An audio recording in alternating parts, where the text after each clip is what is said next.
Last week, Darren Ajamaldo, a Nobel laureate at MIT, was interviewed for a piece that should be making headlines everywhere. 2 years ago, he predicted that AI wouldn't replace the workforce. And 2 years in, despite the headlines, the data is still very much on his side. But if AI isn't actually replacing workers at the rate that we're being told, why does it feel like it is? The answer is a playbook the AI companies are running to maintain a narrative of fear and uncertainty and doubt. One I've seen across my 20-year tech career that's been used by big tobacco and big pharma and countless other industries, and it even has a name. It's called manufactured doubt. And if you don't see it, you'll keep making career and business and life decisions based on a narrative that the data doesn't support. And very soon, once this playbook launches, you'll start seeing the headlines pop up everywhere. Except after seeing this, you won't be fooled. I'm Brendan Dell. This is the Leverage Class. Let's see through it.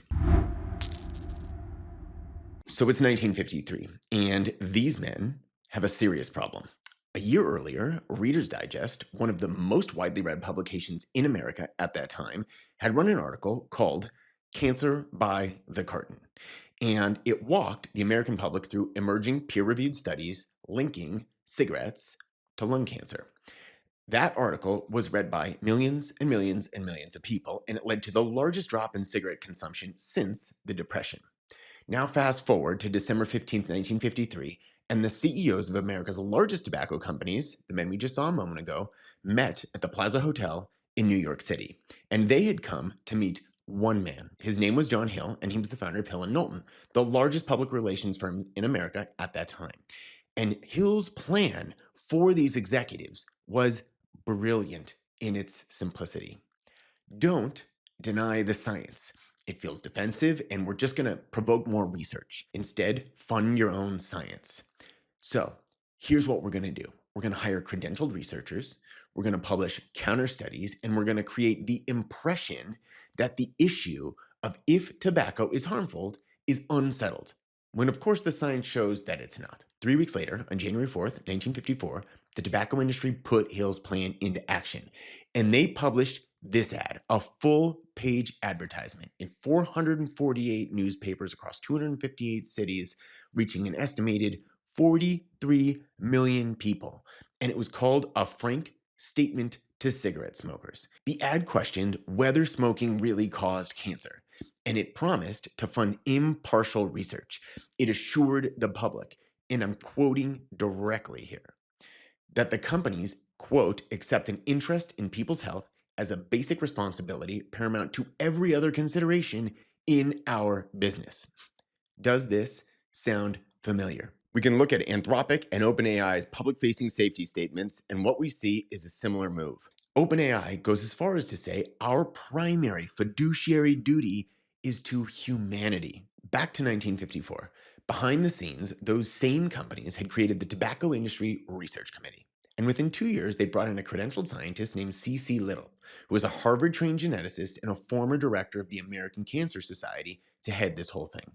And the committee funded research at major universities, and it compiled lists of doctors and scientists who had publicly questioned the cancer link. And then it seeded those names to journalists, and as Wikipedia summarizes it, by amplifying the voices of a few skeptical scientists, the industry created an illusion that the larger scientific community had not reached a conclusive agreement on whether tobacco was bad for you. And this worked. Cigarette consumption recovered from that 1953 dip and then kept climbing, peaking in 1963 at an all-time high. And that playbook has a name. We talked about it at the beginning: manufactured doubt. Now, to be clear, I am not lumping the AI companies in with cigarettes. They are very real and very legitimate use cases, but the playbook works because most people never see it. And once you see it, you'll start seeing it everywhere. Big Sugar ran the playbook in 1967 when they founded the Sugar Research Foundation and paid Harvard scientists the equivalent of $50,000 in today's dollars to publish a review in the New England Journal of Medicine, shifting the blame for heart disease from sugar to fat. Purdue Pharma did it when they ran more than 40 all expenses paid pain management conferences for more than 5,000 doctors. and they paid them to tell other physicians that OxyContin had less than 1% addiction risk. The lead industry did it when the Ethel Corporation hired toxicologist Robert Kehoe and funded the Kettering Laboratory at the University of Cincinnati. His quote, show me the data approach was so effective that it even became a template. Historians now call it the Kehoe paradigm, and they document that asbestos and tobacco and pesticides and all these different industries have borrowed it. Does this mean that every time this playbook is used, it's nefarious? No, it doesn't. But it does mean that we need to understand how it works. So here's how this is about to start playing out with AI, as well as how you can sift through what is true versus what is spin. Back to Ajamalu. In his interview with MIT last week, he names this exact play: hire the experts, control the narrative, and in AI, it's taking one specific form: hiring the world's best economists to frame the conversation around AI and labor disruption. Here's how it's playing out. So in October 2024, OpenAI hired its first chief economist, Dr. Ronnie Chatterjee, who's a Duke professor and a former chief economist of the US Department of Commerce. His job, in OpenAI's own words, was lead research into how AI will influence economic growth and job creation. They later announced Chatterjee would be working with Jason Furman, who's a Harvard economist. In April 2025, Anthropic formed the Economic Advisory Council, which was 10 economists drawn from MIT and University of Chicago, Yale, Harvard, and other major institutions, and their stated job was advise Anthropic on AI's impact on labor, markets, and economic growth. And now, just recently, on May 8th of 2026, Google DeepMind announced it had hired Alex Immis, a University of Chicago economist, as its inaugural director of AGI economics. And here's what Hajamalu said about that hire in his own words. What I hope we won't get is that they're interested in economists just to further their viewpoints or further the hype. So then the question becomes, will they? Here's what I've seen over my 20-year career in tech.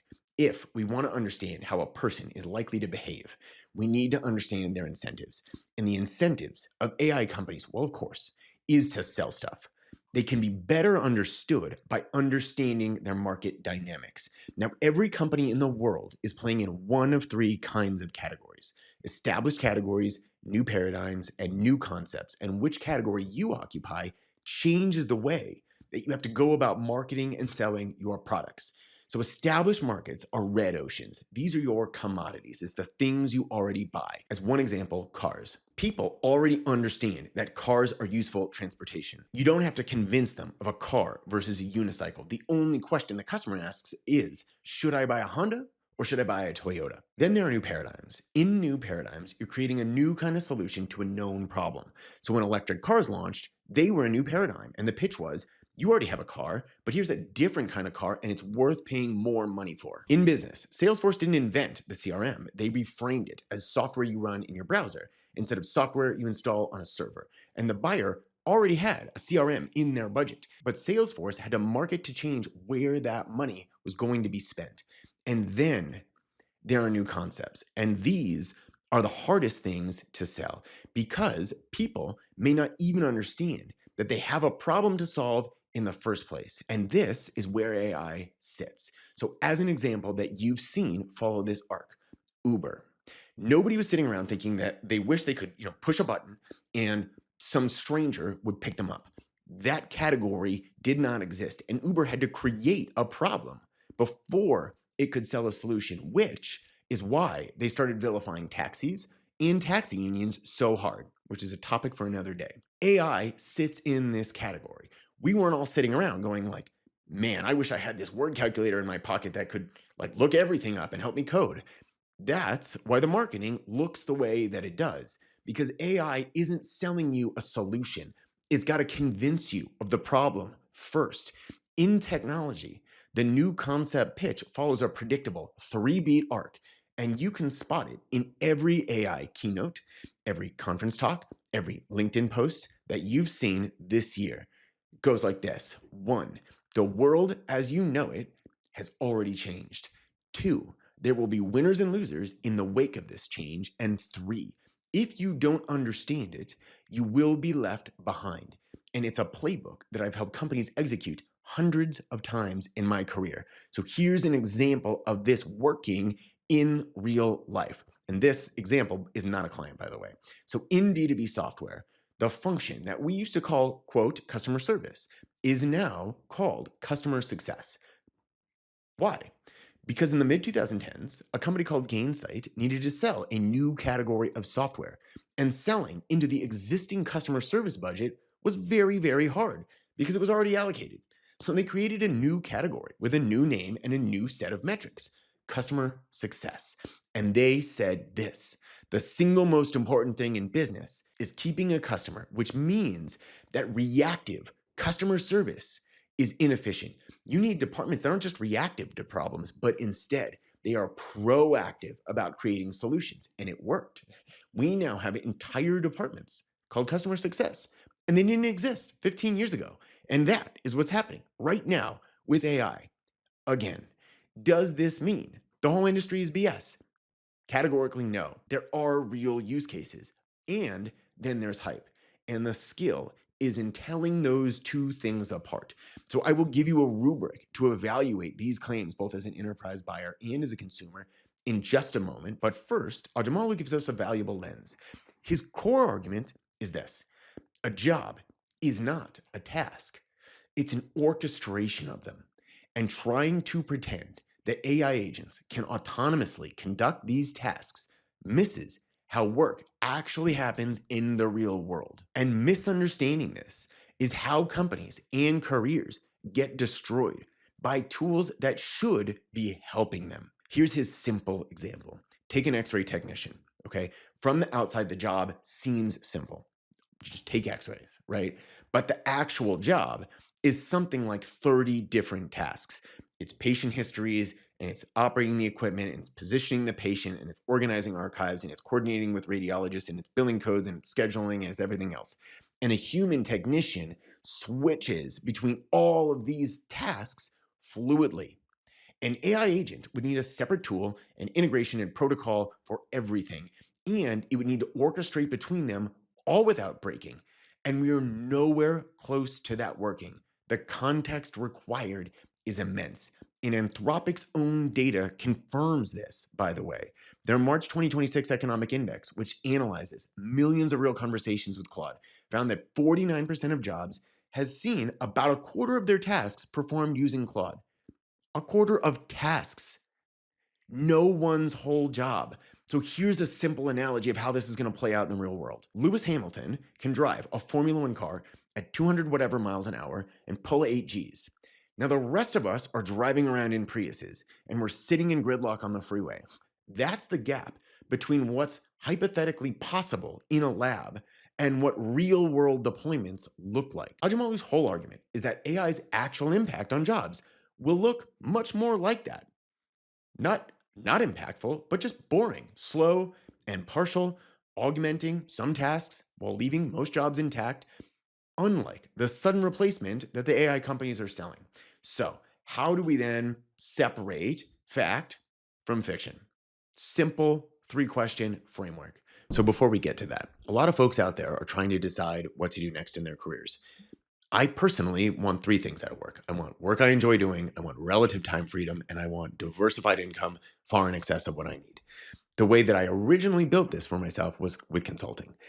And after many years, my clients were signing my SOWs and wondering how I'd been able to put that business together. So I built some modules for them, which started getting shared, which I turned into a course called the Freelance Formula. It's a program for mid-career professionals who want to build their own independent business.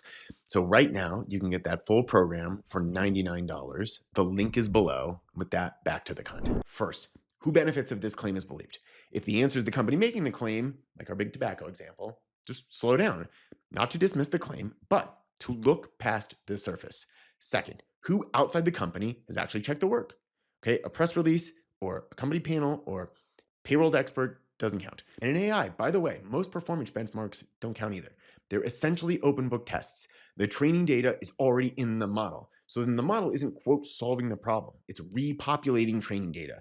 And a good example is Arc AGI, which is designed specifically to test novel reasoning. So the newest version launched in March 2026, and the frontier models, including ChatGPT, Claude, and Gemini, scored below 1%. Humans scored 100%. Every time independent researchers build a benchmark that the AI companies haven't trained on, real reasoning capabilities show up. Third, is there a falsifiable prediction attached? And I look at it like this: unemployment will hit 15% by December 2026. We can look at that and say correct or incorrect.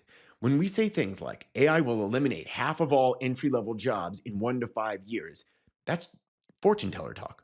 There's no moment where we can prove this wrong. We can run Ajmalu through all three. The first, who benefits if he's right? Not him. He's won the Nobel Prize for completely unrelated work and he doesn't sell agents and he doesn't have an IPO and so forth. The second is, who outside his work has checked? The answer is the data. 2 years of employment statistics and Anthropic's own economic index, even though that's not what they meant to show. The real world AI deployments. We can look at companies like Amazon. Cover that in another video. I'll link it at the end. And the third is there a false viable prediction? And the answer is yes. He predicted that AI would add roughly 0.5% in productivity over a decade, not the seismic shift everyone else is promising. And 2 years in, the data is sitting far closer to his estimate than to the AI company's projections. So you run the same three questions on the Economist that OpenAI and Anthropic and Google just hired, and the implications are pretty clear. So my message is not blanket skepticism. It's anti-sensationalism and pro-realism so that we can make the right choices and use these potentially very powerful tools in the ways where they can actually make real impact. And what concerns me is that too many people are making long-term career and life choices right now based on unsubstantiated hypotheses. They're skipping law school, or they're abandoning coding paths, or they're switching careers entirely. And we need to understand what's real and what's not. So now we've seen through it. If you want to see how this is playing out inside companies right now, you can watch the McKinsey video next. And if you want to see how AI is shaping the advice you're already taking from these tools, watch the Harvard video. If you've already seen those, I'll link a couple others that I think you'll enjoy in the description.